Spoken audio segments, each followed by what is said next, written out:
Alhamdulillah, sebagai membuka majlis kita, majlis ilmu kita pada hari ini, marilah sama-sama kita mulakan dengan bacaan Ummul Kitab Al-Fatihah.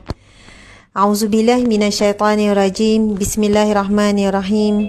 Alhamdulillahirabbil alamin, arrahmanirrahim, maliki yaumiddin, iyyaka na'budu wa iyyaka nasta'in. Ihdinas siratal mustaqim, siratal ladzina an'amta 'alaihim ghairil maghdubi 'alaihim waladdallin waladdallin. Amin. Amin. Amin ya rabbal alamin. Subhanallah. Alhamdulillah, muslimin muslimat yang dirahmati Allah sekalian. InsyaAllah bertepatan dengan tajuk kita, iaitu Tadabbur Asmaul Husna, satu penyucian jiwa. Marilah sama-sama kita memulakan dengan bacaan Asmaul Husna. Okey, sekejap.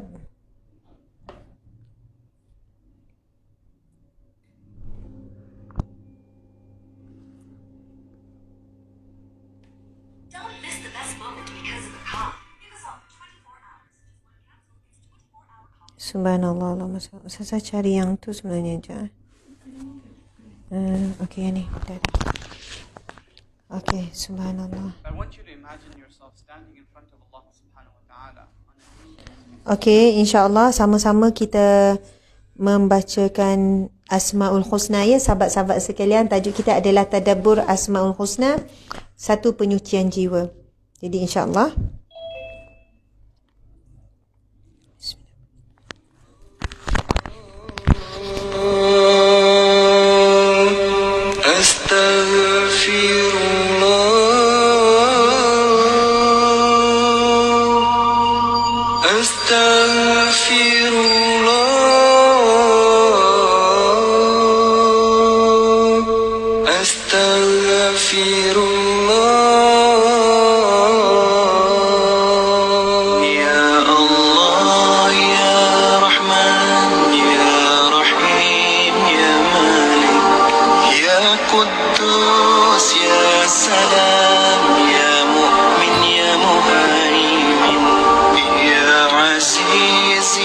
جبار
صبور يا الله يا الله يا الله يا الله يا الله يا الله يا الله يا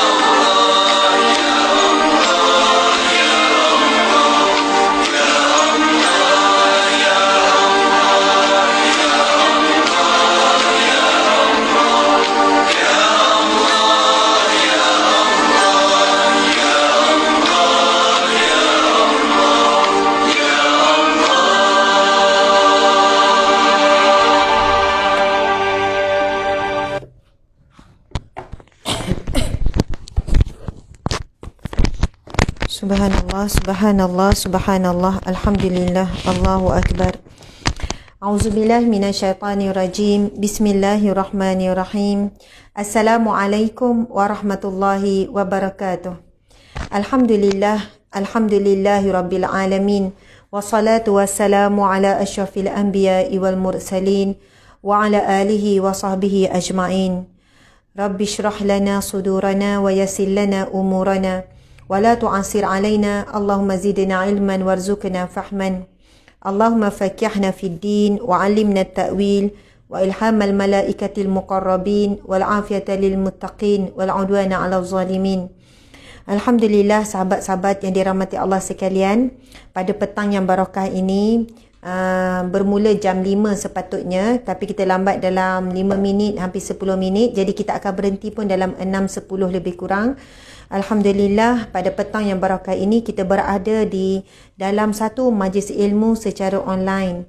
Mudah-mudahan Allah mengangkat majlis ilmu yang sedang kita sama-sama berada saat ini sebagai salah satu taman syurga Allah Subhanahu wa taala, sebagaimana hadis Nabi, qala Nabi sallallahu alaihi wasallam, idza marartum bi riyadil jannah farta'u fama riyadil jannah hailaquz zikri. Nabi SAW bersabda yang bermaksud, barang siapa yang melihat taman syurga, apabila kamu melihat taman syurga, Nabi kata, maka singgahlah. Lalu sahabat bertanya, di manakah taman syurga? Apakah itu taman syurga? Wujud ke taman syurga di muka bumi? Lalu Nabi SAW menjawab, hilaquz zikri, halaqah, bulatan ataupun majlis zikir. Majlis zikir juga membawa maksud sebagai majlis ilmu. Subhanallah. Sahabat-sahabat yang dirahmati Allah sekalian, bila kita sebut tentang majlis zikir, majlis ilmu, kemudian dalam hadis tersebut majlis ilmu ini dinaik taraf, diangkat sebagai taman syurga Allah di muka bumi. Jadi bukan semua majlis ilmu ataupun majlis zikir ini diangkat sebagai taman syurga, bukan semua. Dia ada syarat-syarat dia. Kalau dalam kitab Hidayatus Salikin fi Masrakil Muttaqin, kan, kitab petunjuk bagi jalan-jalan orang yang bertakwa, disebutkan majlis-majlis ilmu yang mempunyai ciri-ciri, yang ada majlis ilmu yang mempunyai ciri-ciri sekian-sekian, insya-Allah itu diangkat sebagai taman syurga Allah. Antara cirinya adalah majlis ilmu tersebut menambahkan kecintaan kita kepada Allah dan mengurangkan rasa cinta kita kepada makhluk. Majlis ilmu tersebut, itu yang pertama, menambahkan cinta kita kepada Allah dan mengurangkan cinta kita kepada makhluk.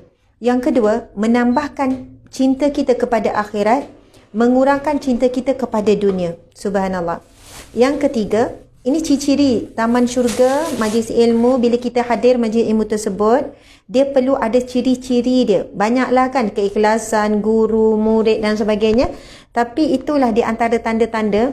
Sebab ada majlis ilmu tapi duk buat lawa, duk cakap kosong, tidak menambah kecintaan kepada Allah, tidak menambah kecintaan pada diri sendiri. Contoh macam tu kan. Jadi ciri-ciri yang ketiga, tadi yang pertama, majlis ilmu itu menambahkan cinta kepada Allah melebihi cinta kepada makhluk. Makhluk tu kita lah, makhluk pun kan. Kalau kita hadir majlis ilmu, contoh berkenaan dengan bisnes, saya bukan nak downgrade majlis ilmu bisnes tak, tapi dalam majlis itu kita akan rasa, ya, kita nak kejar keuangan, kita nak grow the business. Kalau view kita tak jelas, mungkin kita akan jadi lari, lari sikit lah lalai. Jadi kita membesarkan dunia pada saat itu. Jadi majlis zikir ini hilakul zikri lebih banyak mengingatkan dunia yang bakal kita tuju. Bukan dunia yang kita diami sekarang, iaitu dunia ni, tapi dunia yang bakal kita berpindah, yang mana itu lagi pasti, lagi nyata, itulah yang sebenar, itulah yang terakhir, dan itu yang kekal selama-lamanya, iaitu alam akhirat. Jadi, majlis ilmu yang dikatakan sebagai taman syurga Allah Subhanahu Wa Taala, menambah cinta kepada Allah, mengurangkan cinta kepada makhluk, diri sendiri pun makhluk lah, mengurangkan rasa cinta kepada dunia dan sebagainya. Okey, yang kedua iaitu bertambah cinta kepada akhirat, mengurangkan cinta pada dunia. Ciri-ciri orang yang cintakan akhirat lebih daripada dunia, dia mudah maafkan orang. Tak apalah, saya maafkan. Dia tak minta maaf pun saya maafkan. Sebab untuk bahagian akhirat, memaafkan orang tu besar sangat pahala dia. Jadi kalau ada orang dia susah nak maafkan orang, adakah dia boleh hidup selama-lamanya untuk menyimpan perasaan tu? Dia akan menyesal bila dia mati kerana dia lihat betapa besarnya pahala memaafkan orang. Jadi dia tak panjangkan dendam, tak panjangkan marah, dia mudah memaafkan. Banyaklah ciri-ciri orang yang mencintai akhirat melebihi dunia. Masya Allah. Bila sampai peringkat mungkin ada orang yang berhutang, lepas tu dia pun telefon, tak apalah hutang tu kira sedekah lah. Macam tu kan. Pun dia pun mampu untuk menghalalkan hutang tu. Jadi dia lebih cintai akhirat, dia nampak besarnya pahala. Tak apalah tak dapat duit tu 1,000, 2,000 bagi hutang tu, dapat pun sekejap je habis. Tapi kalau dia niat sedekah, ia kekal untuk akhirat. Ini orang yang mencintai akhirat melebihi dunia. Kemudian ciri yang ketiga bagi taman syurga Allah, majlis ilmu ni, Masya Allah, yang mempunyai ciri-ciri taman syurga Allah ni, dia menambahkan kekurangan diri. Subhanallah. Keluar ni lah pula. Dia menambahkan menambahkan kita melihat kecelaan diri berbanding kecelaan orang lain. Ada orang daripada majlis ilmu, dia lagi nampak kecelaan orang lain. Dia tak nampak celah diri dia. Tapi bila hadir majlis ilmu, adalah waktunya untuk kita melihat kekurangan kecelaan diri sendiri. Dan kita makin tidak nampak keburukan dan kecelaan orang lain. Subhanallah. Itu sebuah taman syurga. Sepatutnya itulah jiwa orang yang hadir majlis ilmu.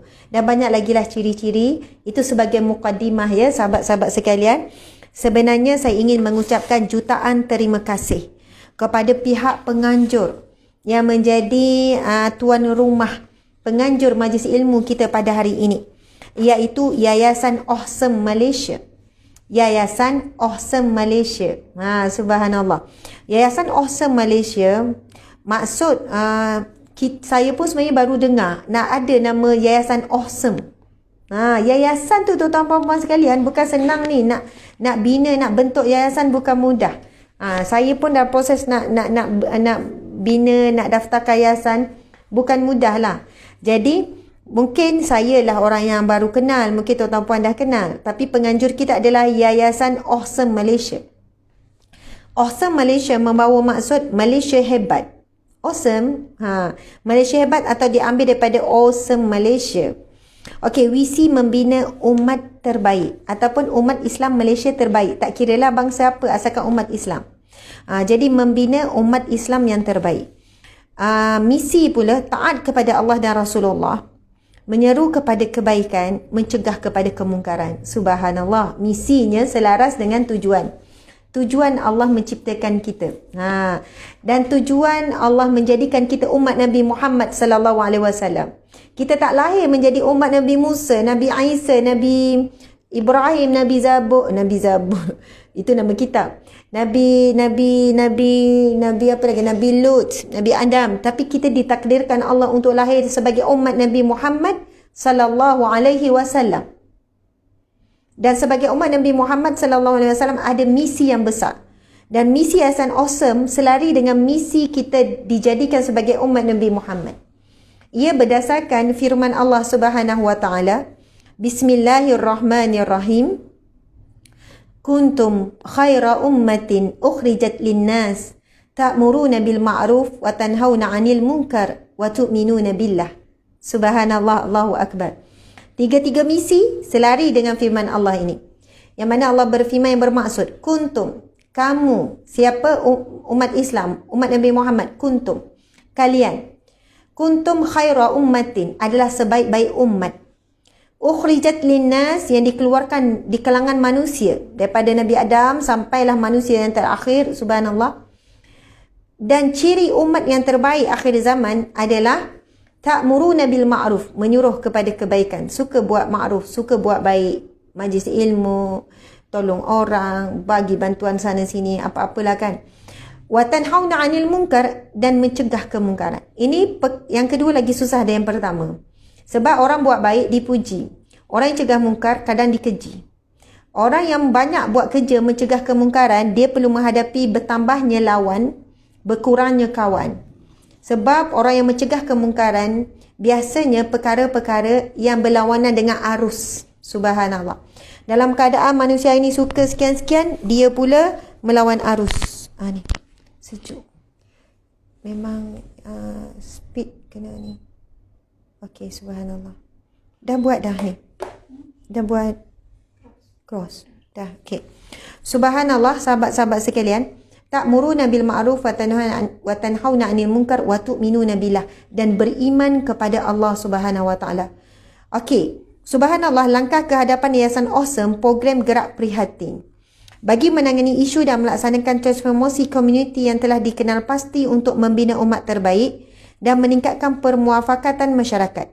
Jadi inilah Yayasan Awesome menganjurkan program-program yang boleh meningkatkan muafakat masyarakat, aktiviti majlis ilmu, forum, ceramah, program Cil Al-Quran dan lain-lain. Okey, kemudian antara langkah-langkah ataupun aktiviti di bawah Yayasan Awesome meningkatkan taraf kesihatan. Program pemulihan ketagihan dadah kerjasama dengan UM Center, Jabatan Penjara. Subhanallah, terbaik. Yayasan Awesome juga sebagai panel ataupun mereka yang memberikan khidmat membantu memulihkan orang ataupun mereka yang ketagihan dadah bersama dengan agensi dadah, Jabatan Penjara dan lain-lain. Yang ketiga, menjaga kelestarian alam sekitar. Program pemulihan ketagihan dadah kerjasama UMCAS, Jabatan Penjara dan lain-lain. Okey. Keberkesanan aktiviti ekonomi bagi meningkatkan kesejahteraan rakyat, mewujudkan kooperasi dan peluang ekonomi kepada penduduk setempat. Subhanallah, Masya Allah. Jadi saya ingin mengucapkan jutaan terima kasih kepada Puan Rashidah Rosli selaku moderator yang telah memulakan majlis kita tadi. Seterusnya saya ingin mengucapkan terima kasih yang saya hormati yang berbahagia Datuk Abdul Rahim Uda selaku pengerusi Yayasan Awesome. Masya Allah, terima kasih ya. Yang berbahagia Datuk Abdul Rahim Uda.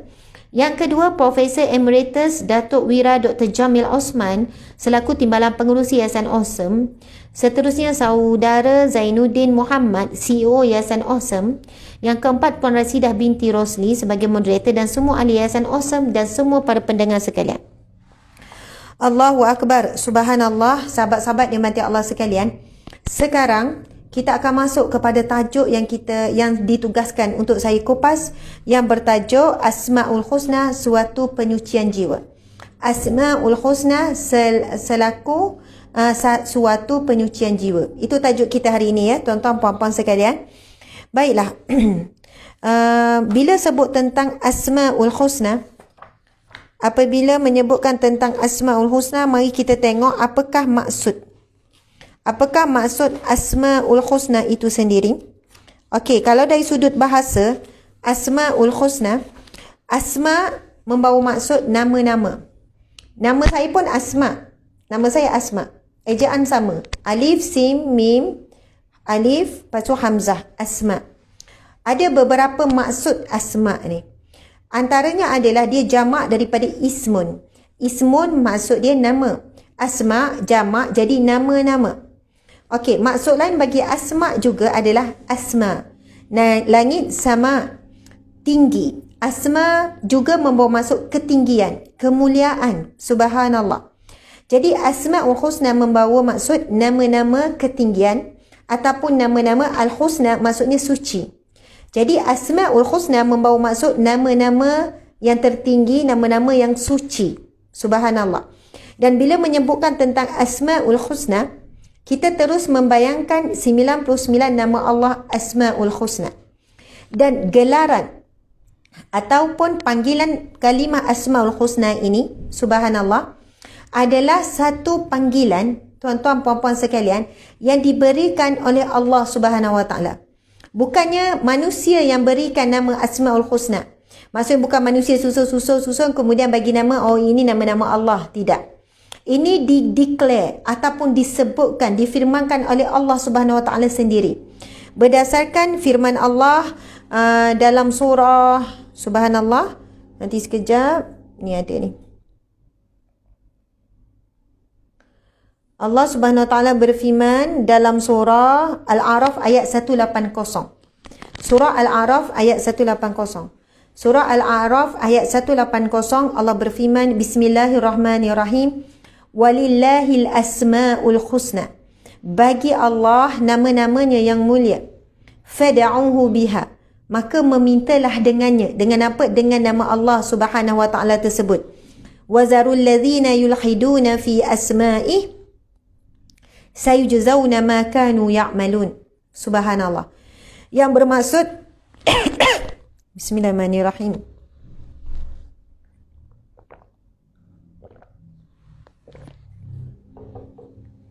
Yang bermaksud hanya milik Allah Asmaul Husna.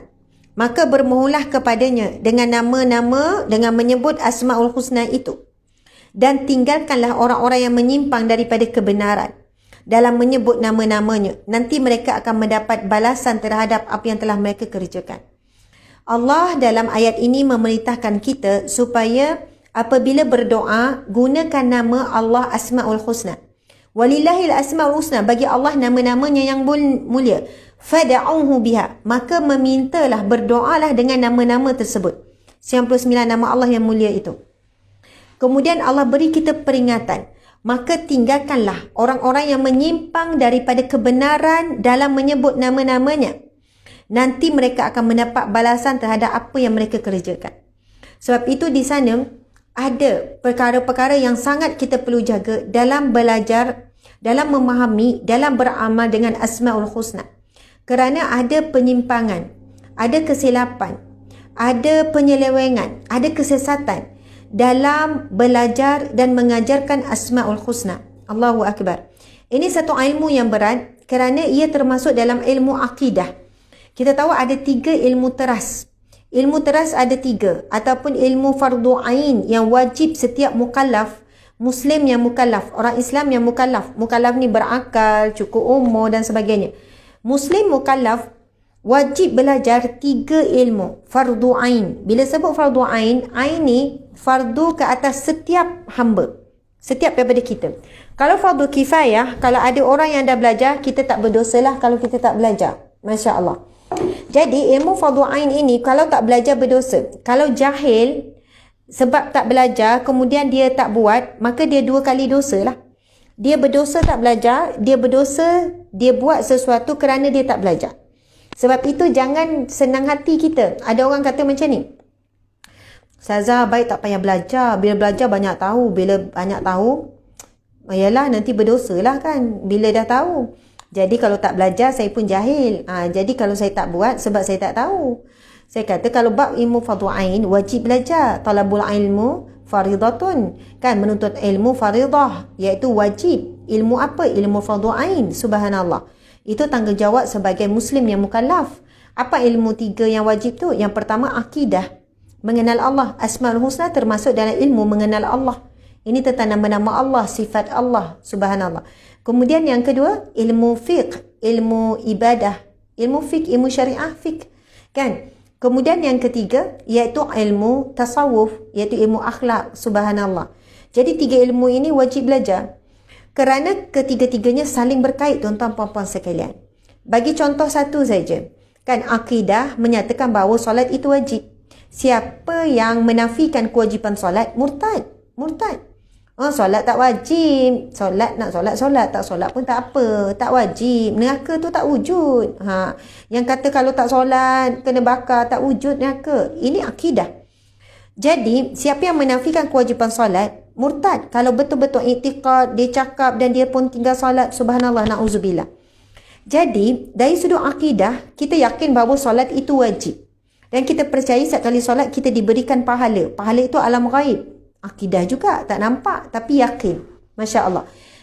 Okey, dah settle bab akidah solat itu wajib, kita yakin dan percaya. Timbul pula yang kedua. Bagaimana nak menunaikan solat. Tadi akidah percaya, yang kedua bagaimana nak menunaikan solat. Itu ilmu ibadah. Tapi belum cukup. Percaya solat itu wajib, kemudian tunaikan solat belum cukup. Kena belajar pula ilmu yang ketiga, itu ilmu tasawuf. Sebab kita nak ilmu solat kita diterima oleh Allah. Kita kena belajar bab akhlak. Kan? Kalau solat dengan riak, Allah tak terima. Solat dengan ujub, Allah tak terima. Solat dengan takabur. Kan? Buat sesuatu untuk sumah. Jadi saling melengkapi. Subhanallah, Allahu Akbar. Sahabat-sahabat yang dirahmati Allah sekalian. Okey, cuba sebenarnya insya-Allah kita manfaatkan masa, kita akan pergi berapa nama. Saya dah pilih berapa nama yang nak dibincangkan petani. Tapi sebenarnya sangat banyaklah tu. Tak sempat ni, dan setiap nama tu kita bawakan firman Allah dan bagaimana kaifiat ataupun bagaimana kaedah untuk beramal. Masya Allah. Okey, sebelum itu kita nak kupas juga tentang kelebihan Asmaul Husna berdasarkan hadis Nabi yang masyhur, hadis sahih Bukhari yang masyhur berkenaan dengan Asmaul Husna. Hadis ini diriwayatkan oleh Abu Hurairah radhiyallahu anhu bahawa Nabi SAW bersabda, Inna lillah tis'atun wa tis'ina mi'ah illa wahidan man ahsaha dakhalal jannah. Man ahsaha dakhalal jannah. Subhanallah, sekejap ya.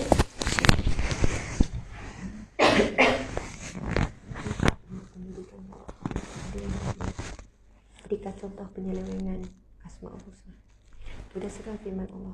Minta dia sediakan jawapan. Firman Allah yang tadi tu, tinggalkan yang menyeleweng.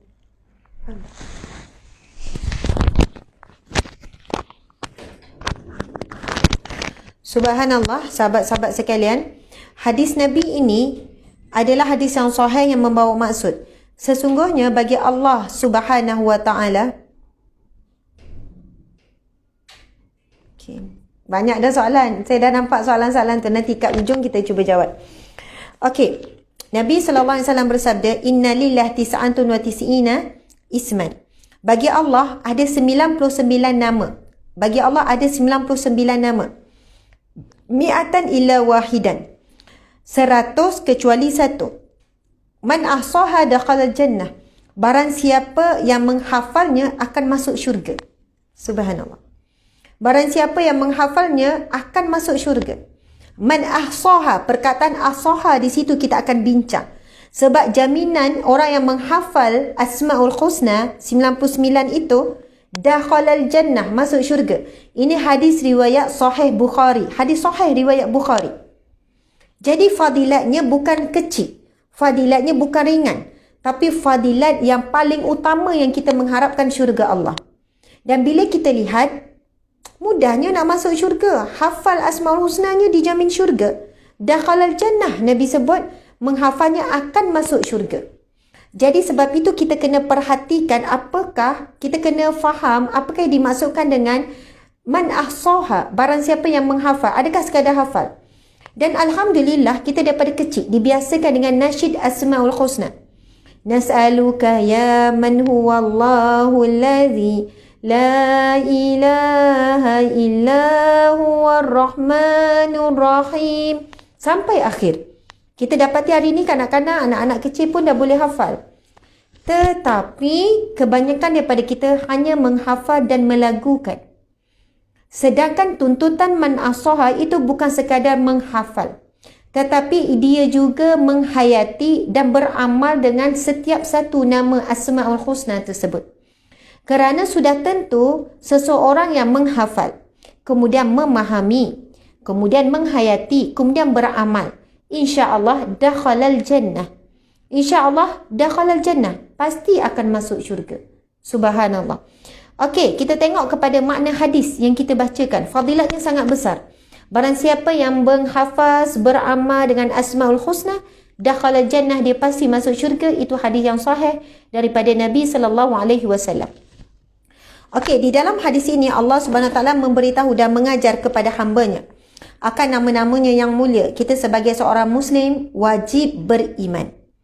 Wajib percaya dan beriman dengan janji Rasulullah sallallahu alaihi wasallam. wajib beriman dan percaya tentang kehebatan dan fadilat besar daripada Asmaul Husna. Subhanallah. Dan kita wajib percaya dan beriman bahawa Allah Subhanahu Wa Taala bersifat dengan segala sifat-sifat kesempurnaan, sempurna, dan jauh daripada sifat kekurangan. Dan beriman dan ini merupakan perkara atau rukun asas di dalam akidah atau tauhid. Nama-nama atau sifat Allah ini disebut di dalam kalamnya iaitu Al-Quran atau disampaikan dan diajar oleh Rasulullah sallallahu alaihi wasallam di dalam hadis-hadisnya. Siapa yang ada Al-Quran tafsir, bukan tafsir dan terjemahan. Tuan-tuan puan-puan, kalau ada Al-Quran dan ada terjemahan, cuba tuan-tuan puan-puan tengok dekat indeks isi kandungan Al-Quran di bahagian muka surat belakang sekali. Nanti saya akan minta staf saya ambil. Sekarang ni saya seorang dalam studio ni. Kalian akan nampak bagaimana para alim ulama, para penyusun Al-Quran dah susunkan bahagian belakang tu dihimpunkan semua nama-nama Asmaul Husna beserta dengan firman-firman Allah yang menyebutkan nama tersebut. Siapa yang nak mendalami ilmu Asmaul Husna boleh start dengan kaedah tersebut. Kita akan tengok, ya Allah, rupanya daripada muka atas sampai bawah adalah pengulangan nama-nama Allah Subhanahu Wa Taala. Okey, cuba kita tengok tuan-tuan puan-puan sekalian. Tak ada pen pula nanti. Okey. Saya pergi ni dululah. Maksud man ahsaha. Apakah maksud barang siapa yang menghafal dan beramal dengan Asmaul Husna itu akan masuk syurga? Di dalam memahami lafaz ini, para ulama telah berselisih pendapat dalam menentukan makna yang dimaksudkan dengan lafaz ini. Man ahsaha tu tadi, barang siapa yang menghafal Asmaul Husna maka dia akan masuk syurga. Jadi ulama berbahas tentang apakah yang dimaksudkan dengan man ahsaha tu. Faham ya tuan-tuan puan-puan sekalian? Okey. Jadi di dalam kitab Umdah Al-Qari, kita sepatutnya memuji Allah Subhanahu Wa Taala dengan semua nama-nama atau sifat-sifatnya tanpa menghadkan nama dan sifat tersebut. Okey, yang kedua, sesiapa yang mampu mendirikan hak-hak daripada nama tersebut, dalam masa yang sama beramal dengannya. Dengan makna lain, kita mengambil iktibar daripada makna nama-nama dan sifat Allah dan meletakkannya di dalam diri kita. Nanti kita akan jelaskan. Man asoha ni tuan-tuan puan-puan. Sesiapa yang sentiasa berfikir dengan makna nama-nama dan sifat-sifat Allah. Ini para alim ulama mendefinisikan maksud man asoha.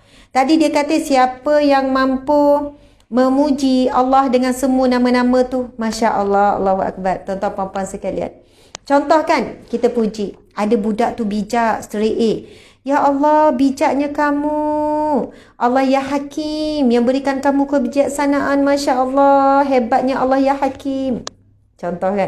Kita ada tengok orang tu bercakap, cergas je. Kita berkata, ya Allah, Allah ya Rashid. Yang maha pandai, maha bijak, yang maha cergas. Cerdasnya kamu. Idea tu mencurah-curah. Hebatnya Allah. Hari ni Allah temukan saya. Allah tunjukkan kehebatannya itu ada sebahagiannya pada kamu. Subhanallah. Kemudian lalu kita pun tengok ada orang kaya raya dan pemurah. Kita pun puji, ya Allah, Allah ya Ghani ya Mughni, Allah beri kekayaan. Masya Allah, Allah yang kaya memberi kekayaan. Dan kalau dihimpun segala kekayaan di dunia ni, orang kaya, orang miskin, orang susah, orang sederhana macam kita pun tak akan menyamai walaupun satu titik kekayaan Allah. Lalu kita tengok, ni nampak kaya sangat dah ni. Kereta sampai 100 biji, rumah sampai 1,000 aset. Bilion-bilion, kayanya. Dan kita sedar sebaik orang tu mati, tidak ada apa-apa yang dimiliki kecuali sedekah. Subhanallah. Jadi kita memuji Allah yang Ghani, yang Mughni, yang Maha Kaya, yang memberikan pinjaman kekayaan. Masya Allah. Subhanallah, Allahu Akbar. Jadi ada orang yang sentiasa memuji Allah dengan asma'nya, dengan nama-namanya. Dia akan nampak Allah. Dia akan nampak Allah sebelum dia nampak makhluk tu. Tapi kita kadang-kadang tu nampak makhluk tu lah. Kan? Duk puji makhluk tu lah, lupa bahawasanya hakikatnya makhluk ini la haula wala quwwata illa billah. Tidak ada daya, tidak ada upaya melainkan kekuatan dan segala sesuatu daripada Allah. Tuan-tuan puan-puan sekalian, kita boleh tanam benih. Kita siram air. Kita letak baja. Tapi yang menghidupkan pokok itu Allah. Walaupun kita dah ikut walaupun kita lah yang usaha buat itu, tapi yang memberi nyawa dan menghidupkan Allah. Kita takkan mampu. Kita takkan mampu. Nak menghidupkan satu daun pun kita tak akan mampu. Masya Allah. Dan kalau Allah tak izinkan, kita letaklah baja. Kita siramlah. Baja lagi, siram lagi, letak bawah ni. Kalau Allah tak izinkan dia tumbuh, dia tak akan tumbuh. Dia kekal jadi benih, mengeras, akhirnya busuk. Akhirnya buruk. Lepas tu kita buang. Masya Allah. Ikhtiar kita tanam suatu pokok, buah, nak dapat buah. Pokok tu membesar. Tetapi tahun ke tahun, pokok tu tak berbuah. Sampai akhirnya kita pun potong, tanam yang baru. Masya Allah. Jadi, semua itu adalah dengan izin Allah, kita tak ada upaya. Tapi kadang-kadang kita manusia lupa, apabila pokok pun berbuah lebat, bunga pun cantik kembang. Lalu bila orang tanya, cantiknya, macam mana buat? Hari-hari kena belai, hari kena bercakap. Ni kalau jaga tangan tu, jangan tangan panas. Lepas tu ni. Cerita teknik dia semua. Tapi sebagai orang yang beriman, Subhanallah, Maha Suci Allah, kita kata Subhanallah, yang menghidupkan pokok ini adalah Allah. Saya cuma ikhtiar saja. Barulah dia kongsi ikhtiar yang dia buat. Bila orang makan buah, sedapnya durian. Macam durian musangking ni, macam mana buat? Dia pun cerita lah gitu, gini. Subhanallah, Alhamdulillah. Allah ya Razak yang beri rizki, Subhanallah. Allah ya Alim yang maha memiliki ilmu, yang berikan sedikit ilmu kepada saya. Kadang kita nak bercakap macam ni pun tak reti, tapi sekurang-kurangnya hati kita tu meletakkan, bila orang memuji, meletakkan Allah Subhanahu wa ta'ala. Allahu Akbar. Jadi kalau kita tengok, itu definisi yang pertama. Para ahli ulama kata, barang siapa yang mampu man asoha itu membawa maksud, kita sepatutnya memuji Allah dengan semua nama-nama atau sifat-sifatnya. Yang kedua, sesiapa yang mampu mendirikan hak tersebut dan masih sama beramal dengannya. Orang yang mampu beramal dengan nama-nama Allah tersebut. Masya Allah.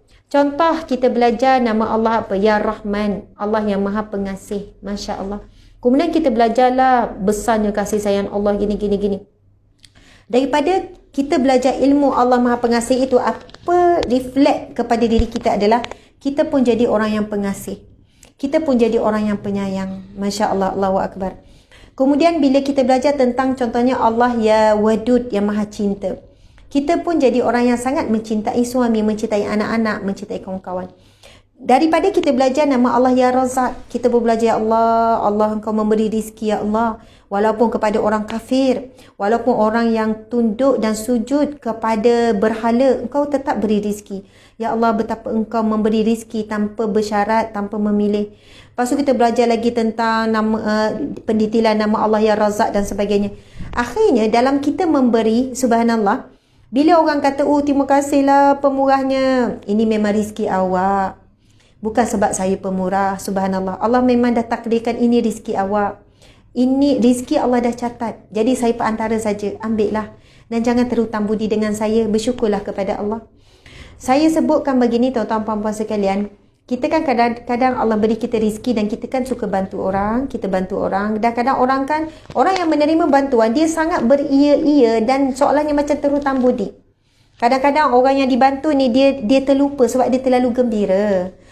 Contohlah, Ustazah, terima kasih banyak. Tak sangkanya saya dapat bantuan macam ni, ya Allah. Kalau Ustazah tak ada gini-gini. Saya kata, Puan, pasal apa yang Puan dapat ni, sebenarnya memang rizki Puan dan anak-anak. Saya perantaraan saja. Sebab bab rizki Allah yang tentukan. Cuma, duit ni dia singgah sekejap dengan saya sebenarnya untuk Puan. Jadi, rizki ni memang datang daripada Allah. Saya perantaraan ini memang untuk Puan. Jadi Puan banyak puji Allah, Puan banyak syukur dengan Allah, dan Puan tak payah malu dan tak payah terhutang budi dengan saya. Puan tak perlu terhutang budi dengan saya. Sebab segalanya daripada Allah, Allah ya Razak. Kita nampak kan, kita terus menafikan kudrat kita. Kita terus menafikan diri kita dan kita terus membesarkan Allah. Lalu orang ni pun, dia pun tersedar. Ya Allah, astagfirullahaladzim, ya Allah, terima kasih, ya Allah, terima kasih. Rupanya dalam dia mengucap terima kasih, dia tak nampak Allah tadi. Dia nampak kita. Sampai dia sebut, syukurlah, kalau saya tak jumpa Ustazah, saya tak tahulah anak saya tak sekolah ni. Kalau tak ni, dia nampak kita. Jadi jangan masa tu kita besar, kita rasa besar. Kita kena menyedarkan diri kita dan menyedarkan dia. Dia kata, ya Allah Puan, ini memang rizki Puan, Puan jangan rasa bersalah. Ini memang rizki anak-anak Puan. Cuma melalui pataan saya, Masya Allah. Lepas sebaik saya mati, tak ada yang kekal. Puan pun tak ada yang kekal. Masya Allah. Tapi rezeki yang kekal ada rezeki yang kita beri. Kan? Itu je yang kekal selamanya sampailah di akhirat kelak yang membawa kita ke syurga. Subhanallah. Okey, yang ketiga, ulama kata man asah itu sesiapa yang sentiasa berfikir dengan makna nama-nama dan sifat Allah. Sentiasa berfikir. Masya Allah. Sentiasa berfikir, siapa yang menghafal berfikir. Ibnu Abdul Jauzi berpendapat yang dimaksudkan dengan lafaz tersebut sesiapa yang baca Al-Quran sehingga tamat dan memahami isi kandungan. Allahu Akbar. Okey, contoh kan. Kita tengok pemandangan yang indah. Masya Allah, pemandangan yang indah. Dik, tolong bagi Ustazah print out Asma Husna dengan maksud. Contoh, kita nampak pemandangan yang indah. Kita pun sebut, Ya Allah, Ya Musawwir, Ya Allah, Ya Maha Kreatif, Ya Maha mereka bentuk. Cantiknya pemandangan ini. Nampak tak? Nampak sesuatu, nampak Allah Subhanahu Wa Ta'ala. Allahu Akbar. Kalau kita nampak ada orang yang lemah lembut, kan kita nampak. Ya Allah, lemah lembutnya orang ni, marah anak, tak bunyi suara. Kita tak tahu dia kat rumah macam mana, tapi nampak dia dekat klinik kan. Anak tu lampak-lampak pun, careful, careful, careful. Tiba-tiba Mak Saleh kan. Careful. Kata, ui lembutnya. Lepas tu kita kata, Ya Allah, engkau lagi lembut Ya Allah. Maksudnya, bila kita nampak sesuatu, kita nampak bayangan, bukan kita nampak bayangan Allah di sebalik dia, tapi terus refleksi sifat-sifat Allah. Allah ya Latif, Allah ya Halim yang Maha Santun, Allah yang Maha Lembut. Subhanallah, Allahu Akbar. Kita ada jumpa orang yang pemaaf, suka memaafkan. Kita pun ingat Allah yang Afu, yang Maha Pemaaf. Ya Allah, hebatnya Ya Allah, engkau meminjamkan sifat maaf kepada hamba-Mu sampai dia jadi pemaaf sampai begini sekali. Ya Allah, engkau lah yang Afu, yang Maha Pemaaf. Ya Allah, maafkanlah aku Ya Allah. Sebab itu ada orang tanya, Ustazah, saya ni kurang sabar. Masya Allah, saya ni kurang sabar, macam mana ya? Okey, ada orang tanya, Ustazah ada PDF Asmaul Husna ke tidak? Ustazah ada nota, ada kitab, ada buku Asmaul Husna ke tidak? Okey, jadi saya nak jawab terus soalan ni. Soalan ni tak tangguh. Tuan-tuan, puan-puan saya kalian, doakan. Sebenarnya, saya telah memulakan proses untuk membukukan Asmaul Husna ataupun menulis dan membukukan Asmaul Husna start daripada bulan 12 tahun 2019. Sekarang dah setahun lebih. Kan, bulan 12 tahun 2020 itu dah setahun. Ia melibatkan pakar-pakar. Antaranya guru daripada pondok, kemudian pensyarah universiti, kemudian penerbitan, kemudian adalah penulis-penulis. Sekarang 50% siap. 50-60% siap. Sebab ia menggabungkan beberapa kitab muktabar.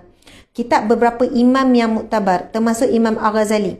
Jadi, kenapa tim dengan kumpulan ini sedang menyiapkan modul Asmaul Husna dan akan bukukan nanti, akan buat lengkap 99 nama, tapi kerana setiap nama Allah itu memang panjang pendetilannya. Subhanallah, sahabat-sahabat sekalian. Kalau yang sebut Ya Allah susahnya, nak sabar. Okey, nanti kita check. Okey, subhanallah, ada yang kata tak sabar Ustazah nak tunggu buku tu. Saya sendiri tak sabar, sangat tak sabar. Dan ramai lagi yang menunggu. Sebab sebagai saya yang nak mengajar Asmaul Husna, saya cari rujukan sangat susah.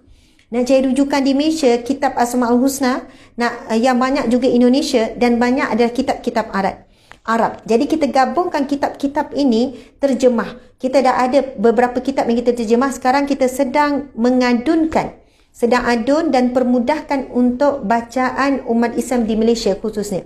Jadi doakanlah, semalam pun duk bincang dalam beberapa minggu ni macam mana nak siapkan tu. Dan ada bahagian saya untuk subhanallah, untuk bahagian saya untuk saya lengkapkan. Jadi doakanlah, sangat memerlukan sebuah kitab Asmaul Husna untuk kita hayati dan kita amalkan. Okey, ada yang kata Ustazah macam mana nak beramal dengan nama Allah yang mana supaya kita jadi penyabar? Perasan ke tidak, nama Allah yang terakhir yang ke-99, nama Allah apa? As-Sabur, Ya Sabur. Subhanallah. Maksud dia apa? Wahai Allah yang Maha Penyabar. Tuan-tuan, puan-puan sekalian, Allah Subhanahu Wa Ta'ala paling sabar dengan kita. Sangat sabar Allah dengan kita, tuan-tuan, puan sekalian. Kalau fikir-fikir, muhasabah diri sedih. Sedih dengan diri sendiri. Sedih, terharu dengan betapa sabarnya Allah. Tuan-tuan, puan-puan, perasan tak? Daripada kita mukallaf sampailah sekarang, bila Allah panggil kita, hayya ala salah, marilah salat, lebih banyak kita sahut pada waktu ataupun lambat. Masya Allah. Kalaulah kita panggil anak kita kan, Along, Along, kakak, mailah.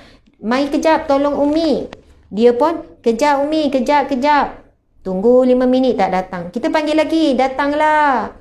Kejap, Umi nak minta tolong ni. Tunggu 5 minit tak datang. Dah kali ketiga, kita buat apa? Mungkin kita akan pergi tengok dia buat apa kat bilik, dan tengok dia dah main game, agak-agak kita macam mana? Punya kita marah, mungkin kita ambil game, kita baling. Seumur kita hidup, subhanallah, jarang kalau dapat istiqamah, alhamdulillah, menyahut panggilan Allah sebaik Allah panggil, hayya 'alas salah, wahai hambaku, datanglah solat. Subhanallah. Aqimis salah li zikri. Lepas tu kita ni kadang-kadang, satu dah lambat solat. Bila solat terburu-buru, tak buat yang terbaik, ambil wuduk pun laju-laju. Bila solat pula terburu-buru, dan Allah Maha mengetahui, Allah melihat ke dalam hati kita. Sepanjang solat bukan ingat Allah, Allah pesan aqimis salah li zikri. Dirikanlah solat untuk mengingatiku, tapi kita ingat selain daripada Allah, tapi Allah tetap sabar dengan kita, tuan-tuan puan sekalian. Lepas solat, minta macam-macam dengan Allah. Dah minta dengan Allah, tak sabar pula apa yang diminta itu supaya dimakbulkan. Subhanallah. Allah sabar dengan kita, tuan-tuan puan-puan sekalian. Allah yang beri kita nafas secara percuma, jantung Allah jaga walaupun kita tidur, tak pernah pesan, ya Allah nak tidur ni tolong jaga jantungku, ya Allah kan tak bangun esok. Ya Allah aku tidur ni, ya Allah tolong jaga paru-paru, ya Allah biar eloklah bernafas tu, keluar masuk tu. Ya Allah aku nak tidur ni, biarlah otak berjalan. Ya Allah nak tidur ni, ya Allah darah biarlah alir elok. Kita tak pernah pesan. Maintenance badan kita Allah jaga. Tak pernah lalai walaupun 1 saat. Dan semua itu percuma. Tak perlu dibayar. Subhanallah. Allah sabar dalam keadaan Allah beri semua yang kita mahu. Apa yang kita perlu, yang kita mahu. Subhanallah. Tetapi di waktu sama kita masih bermaksiat dengan Allah. Kita masih mensyirikkan Allah. Syirik jali yang jelas ataupun syirik khafi. Kita masih lagi membesarkan manusia. Memuji manusia. Allah bukan tak nampak hati kita penuh rasa cinta terhadap dunia. Allah bukan tak nampak hati kita penuh rasa cinta terhadap anak, terhadap suami, melebihi cintakan Allah. Kita menepikan hak Allah apabila bertemu dengan hak anak. Kan kerana anak kita tidak mengutamakan hak Allah dan sebagainya. Masya Allah. Dan apabila datang peluang untuk bersedekah, kita berkira-kira. Kita sangat berkira-kira dengan Allah, sedangkan apa yang kita ada semuanya datang daripada Allah. Tapi kalau kita adalah 1,000, mungkin RM10. Nak bagi separuh, jauh. Nak bagi lebih, lagi jauh, subhanallah. Tapi Allah tetap sabar dengan kita, sahabat-sahabat sekalian. Allah sangat sabar dengan kita, menanti kita betul-betul pulang kepadanya. Allah sangat tahu bila kita zikir, sama ada kita memang zikir kerana cintakan Allah, ataupun cintakan apa yang kita harapkan daripada Allah. Ramai mana orang yang beramal dengan sesuatu, mengharapkan sesuatu. Bukan dia beramal dengan Allah kerana cinta semata-mata. Itu kelemahan kita lah, manusia, saya pun sama. Beramal dengan zikir ni, beramal dengan istighfar, beramal dengan ni. Subhanallah. Sebab itu kadang-kadang Allah sentuh, Allah tegur kita dengan apa? Allah berikan kita ujian. Saya nak bagi macam ni. Satu analogi ataupun metafora lah. Ada, ini kisah. Seorang, saya pernah cerita dah sebelum ni satu kali. Okey, contoh seorang bos ataupun pengurus lah. Pengurus ni duduk atas bangunan yang tinggi. Bangunan ni tengah dibina. Construction. Bangunan 10 tingkat lah kita cakap. 10 tingkat. Kemudian bos tu, penyelia tu duduk atas sekali. Dia nak panggil orang bawah, pekerja bawah supaya berpaling dan naik atas. Okey. Jadi dia cuba nak panggil pekerja bawah itu, pekerja yang bawah tu tanpa bertempit. Dia boleh bertempit. Contoh, oi, bawah tu, oi, naik atas kejap. Contohlah kan. Tapi dia tak nak bertempit, tuan-tuan puan-puan sekalian. Lalu dia buat macam mana? Dia ambil duit RM10, dia pun baling. Mungkin dia gulung, lepas tu dia baling. Lepas tu orang tu pun tengok ada duit. Lepas tu dia pun tengok, duit RM10, dia pun letak dalam poket. Lepas tu, yang bos kat atas ni, amboi, nampak duit tu tak dalam poket, tak tengok atas duit daripada mana ke. Sebab dia bayangkan bila dia baling, orang tu akan tengoklah duit daripada mana. Lepas tu dia akan panggil lah kan dengan tangan. Tak. Lepas tu, dia baling lagi duit RM50. Dia gulung-gulung, dia baling. Orang tu nampak, buka, masuk terus, tak tengok atas. Dia dah geram, bos atas tu, dia ambil satu batu, bukan besar lah, batu kecil, dia pun baling. Bila baling kena kepala, dah sakit, terus tengok atas. Terus tengok. Masa dapat duit, tak tengok. Tapi masa dapat batu, terus cari siapa yang baling ni, nak marah. Tapi bila tengok bos kat atas, bos pun kata, naik. Naik, buat gaya tangan naik. Lepas tu bila naik, bos tanya, kenapa ketika aku baling kau duit, engkau tak tengok, tak cari siapa yang beri? Tapi ketika aku baling kau batu, kau cepat-cepat tengok. Kenapa? Subhanallah. Sahabat-sahabat sekalian, itu kita. Ketika Allah melemparkan kita nikmat, kadang kita tak berpaling kepada Allah. Kita tak tengok kepada pemberi nikmat. Kita sandarkan nikmat itu pada diri kita, tuan-tuan puan-puan. Ini usaha kita, ini ikhtiar kita, ini apa yang kita dah buat selama ini sebab kita banyak zikir, ini sebab ini, subhanallah. Tapi tak kala Allah menguji kita, kita terus berpaling kepada Allah. Ya Allah, terus sebut nama Allah, terus nampak ujian ini datang daripada Allah. Sedangkan kalau kita kira dalam satu minggu, tuan-tuan puan-puan sekalian, ataupun dalam satu hari, berapa jam nikmat, berapa jam ujian. Masya Allah. Kalau kira sebulan pun, berapa hari nikmat, berapa hari ujian. Lebih banyak hidup kita sebenarnya dalam nikmat. Masya Allah. Dan bila Allah nampak kita leka dengan nikmat, tak mencari dia, tak sebut dia dengan khusyuk, tak solat dengan betul-betul, lalu Allah panggil kita untuk kembali kepada dia dengan apa? Dengan ujian. Seperti metafora tadi, itulah analogi tu, sahabat-sahabat sekalian. Tuan-tuan puan-puan yang dirahmati Allah sekalian. Jadi tadi tu kan, kita sebenarnya nak bincang pasal tarjih berkenaan dengan Asmaul Husna tadi. Jadi kita kembali semula kepada Asmaul Husna. Bila Nabi SAW sebut, sesungguhnya di sisi Allah adanya nama-namanya yang mulia, kan, 99 namanya yang mulia, maka memintalah dengan subhanallah, maka memintalah dengan nama-nama tersebut. Sekarang kita pergi sekejap. Kita pergi berapa? Saya tahu masa dah habis. Kita punya MC pun dah keluar. Masya Allah, saya nak share juga dengan tuan-tuan puan-puan sekalian nota yang telah disiapkan. Nota ni banyak sebenarnya.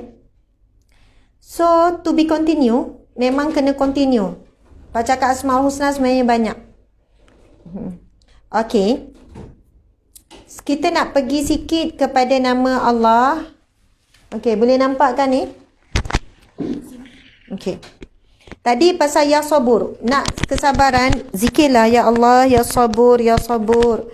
Ya Allah yang maha penyabar, limpahkanlah kesabaran kepadaku ya Allah. Saya pun sama ya Allah, nak kekal istiqamah sabar. Kita ni bukan malaikat, kita ni manusia. Malaikat dia tak ada nafsu. Jadi kadang-kadang kita menang, kadang-kadang kita kalah dengan hawa nafsu. Kadang-kadang kita menang lawan hawa nafsu, kita sabar, tenang, memanjang. Tapi dia macam ni kan, dia kena, kalau komputer dia panggil antivirus. Bila virus masuk je, dia terus delete. Betul kan? Antivirus. Kalau antivirus tu bagus, dia lagi mahal. Kalau antivirus ni aktif dan bagus, kan, dia terus detect, terus auto delete apa, elok je kita punya laptop kan. Okey, kalau lah antivirus tu tak bagus, antivirus tu lemah, akhirnya laptop tu terus jam, cram. Sebab apa? Antivirus dia tak kuat. Jadi datang virus, antivirus tu yang kena virus. Macam tu lah. Kan, jam. Komputer pun jam, apa semulalah. Okey. Kita ni, subhanallah, Masya Allah, iman tu macam antivirus lah. Kan? Iman tu macam antivirus. Bila datang je benda-benda yang mungkar, terus delete. Ada je benda-benda yang mengikut hawa nafsu, terus boleh delete, boleh reject, boleh tolak. Ada kekuatan untuk menolak. Masya Allah. Kemudian kalau ada benda yang menyedihkan, benda yang menguji sabar, boleh terus bertahan. Pertahanan kuat. Pertahanan kuat. Tak kalah dengan bisikan syaitan. Supaya kita marah, kita kita dendam dan kuat. Cuba kita buat buat eksperimen. Kalau beranilah nak buat eksperimen ni. Kan? Contoh, bangun malam ni tidur dengan baca Al-Mulk, lepas tu baca 3 kul, kemudian baca sunnah Nabi. Al-Mulk, kalau ikut sunnah Nabi, Nabi baca As-Sajadah juga. Kemudian baca 3 kul, kita baca ayat kursi. Ayat kursi subhanallah lepas solat jangan tinggal, sebab Nabi sebut, barang siapa yang membaca ayatul kursi setiap kali lepas solat fardu, tidak ada yang menghalangnya untuk masuk syurga, melainkan maut, melainkan kematian. Maksudnya dekatnya dengan syurga orang yang beramal dengan surah ayatul kursi selepas salat, yang menghalang dia adalah mati je. Bila lepas mati je masuk syurga. Macam tu sekali hebatnya. Sebelum tidur baca ayatul kursi. Kemudian zikir Fatimah, itu memang daripada hadis yang sahih, riwayat yang sahih berkenaan dengan Nabi menyuruhkan Sayyidatina Fatimah untuk zikir Fatimah 33 kali sebelum tidur. Subhanallah, Alhamdulillah, Allahu Akbar. Itu belum kupas pasal subhanallah, zikir siapa, alhamdulillah zikir siapa, Allah Akbar zikir siapa. Saya dapat ilmu daripada seorang guru. Tak apalah, semula masa pun dah habis. Tuan-tuan puan-puan sekalian, malam kita tidur dengan terbaik, Masya Allah. Kemudian niat doa untuk bangun waktu pukul pagi. Kita pun dapatlah bangun pukul 5. Alhamdulillah. Dapat bangun pukul 5 pagi. Dapat tahajud. 4:30 ke lagi awal lagi baguslah. Dapat tahajud. Sebenarnya kemudian baca Al-Quran. Subhanallah, baru ni saya ada jumpa seorang guru yang alim, yang masih hidup, umurnya panjang sampai hari ini. Seorang dipanggil Baba, Tuan Guru di Pahang. Tuan Guru Haji Muhammad Baqi. Tak silap saya namanya. Subhanallah, saya kurang kenal, tapi hari tu Allah takdirkan jumpa. Kemudian orang ajak Ustazah mai jumpa ni Tok Guru alim ni, warak. Subhanallah. Kemudian dia ada mengajarkan saya tentang Asmaul Husna. Dan ayat yang Tok Guru ni sebut, tuan-tuan puan-puan sekalian, saya rasa macam, ya Allah, bahasa kita meltingnya, macam tu kan. Ya Allah, seronoknya dengan istilah yang dia gunakan. Dia orang tua kan, pendengar tak dengar sangat. Kalau saya tanya tu saya kena tempit. Baba, panggil sebab dia dah tua. Tapi dia punya percakapan laju sebut keluar je, sahabat-sahabat sekalian.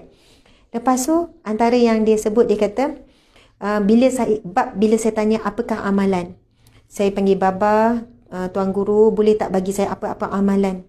Kan? Apa-apa amalan untuk dia amalkan. Itu antara adab kita bila jumpa dengan guru, minta amalan. Masya Allah. Kemudian dia pun buka, ada satu buku, satu kitab. Sampailah pada muka surat, dia kata, bangunlah pada malam hari. Bangun pada malam hari, bangun awal. Bangun mula-mula, adalah beberapa amalan tu kan, ada baca Yasin, solat sunat tahajud suruh 8 rakaat, kemudian 3 rakaat untuk witir, kemudian baca surah Yasin, baca ni. Dan yang menariknya, lepas tu Tok Guru kata baca Asmaul Husna sebelum subuh. Dia kata baca Asmaul Husna sebelum subuh, sebelum terbit matahari, sebelum kita jumpa matahari. Maksudnya terbit matahari, bacalah Asmaul Husna sebelum subuh, sementara tunggu subuh tu. Lepas tu Tok Guru ni sebut Asmaul Husna, Allah ada 99 nama. Saya tak kerti nak ikut cara dia bercakap. Kan dia sebut Allah ada 99 nama. Itulah payung Allah terhadap kita. Allah ada 99 payung. Allah memayungi hambanya dengan 99 payung namanya ini. Jadi carilah payung-payung. Maksudnya berpayunglah di bawah 99 nama Allah ini.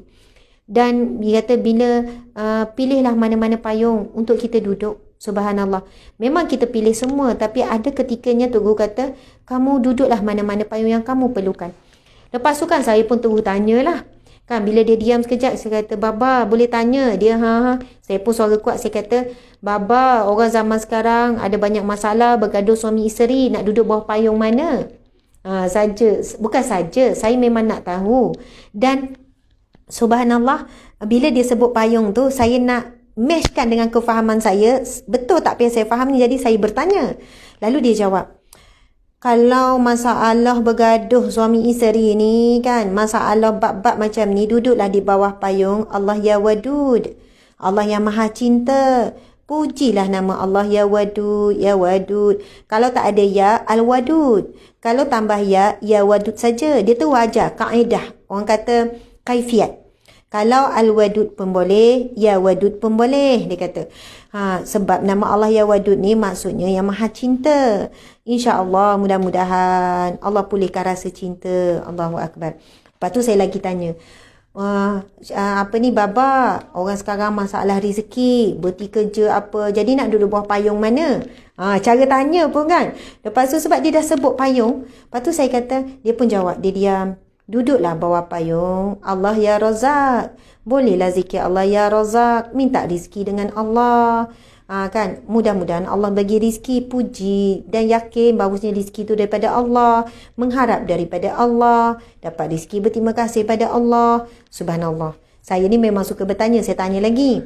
Saya kata kalau boleh nak tanya banyak, tapi sebab dia banyak lagi ilmu dia nak ajar, saya tanya soalan terakhir berkenaan Asmaul Husna. Saya tanya, Baba, Macam mana pula dengan masalah anak? Sekarang ni ramai orang ada masalah anak sekian-sekian. Dia pun diam sekejap. Dia kata duduklah bawah payung. Allah ya Rauf. Subhanallah. Allah ya Rauf. Puji nama Allah ya Rauf. Kemudian ya Latif. Yang maha lembut. Saya pun kata ya Allah ya Rauf. Lepas tu bila tengok masuk Allah ya Rauf. Allah yang maha penyayang. Cuba tengok ya Rauf. Kan ya Rauf Allah yang maha penyayang. Ada juga masuk-masuk yang lain lagi ya Rauf. Hari tu saya dah tanya. Ya Rauf Allah yang maha penyayang juga. Sudah. Subhanallah. Ya. Allahu Akbar. Subhanallah. Masya Allah. Patutlah. Ya, betul-betul. Ar-Raufur Rahim. Biasa macam tu kan? Ya Rauf, Ya Rahim. Ya. Subhanallah. Tok Guru ni dia sebut Ar-Rauf Ar-Rahim. Dia kata untuk anak-anak ni, sebutlah nama Ya Raufur Rahim. Ya Raufur Rahim.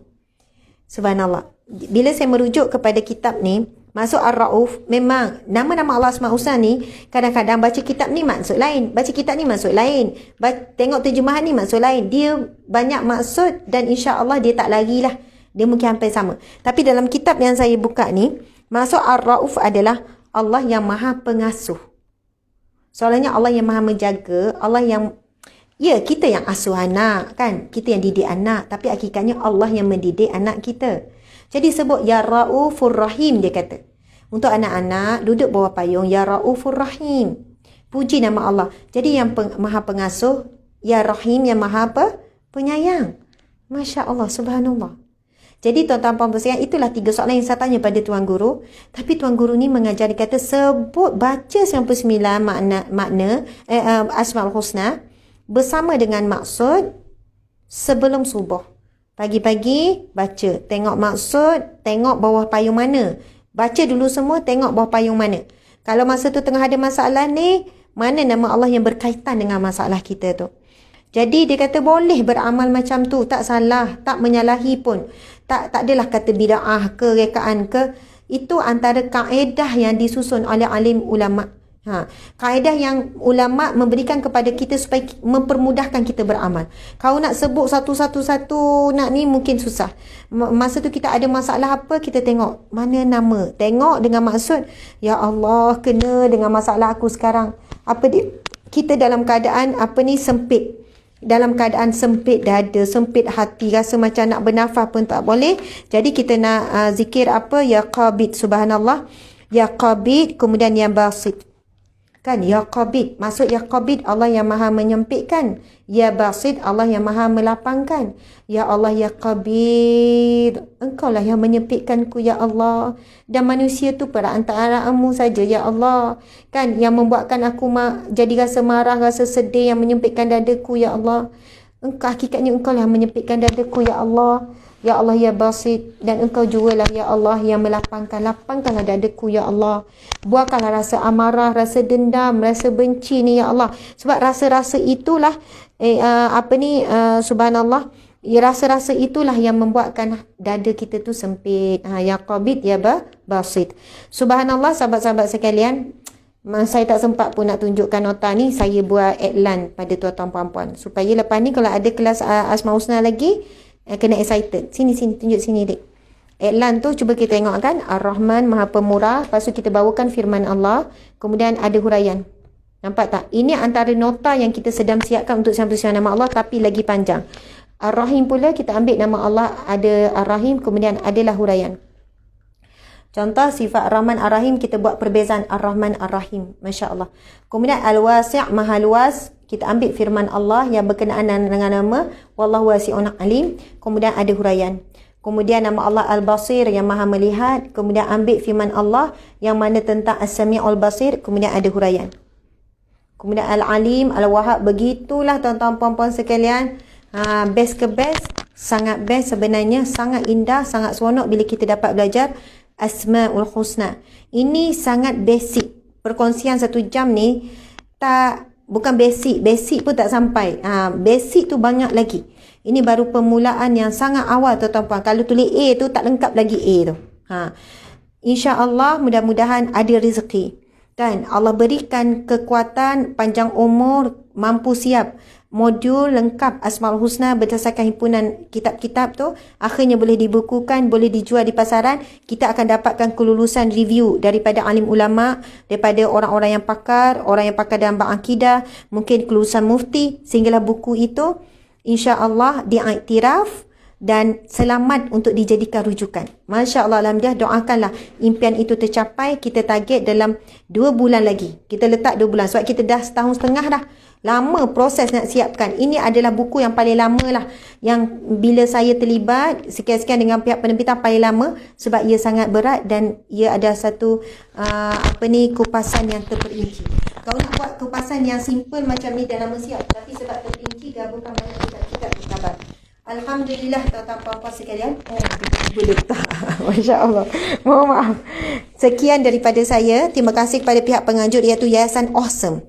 Tuan-tuan puan-puan boleh follow Yayasan Awesome Malaysia kerana mereka menyediakan pelbagai peluang untuk belajar dan peluang-peluang yang lain, kerja kebajikan dan sebagainya. Jadi Yayasan Awesome Malaysia penganjur kepada hari ini. Terima kasih banyak-banyak. Mohon maaf salah dan silap sehingga kita berjumpa lagi.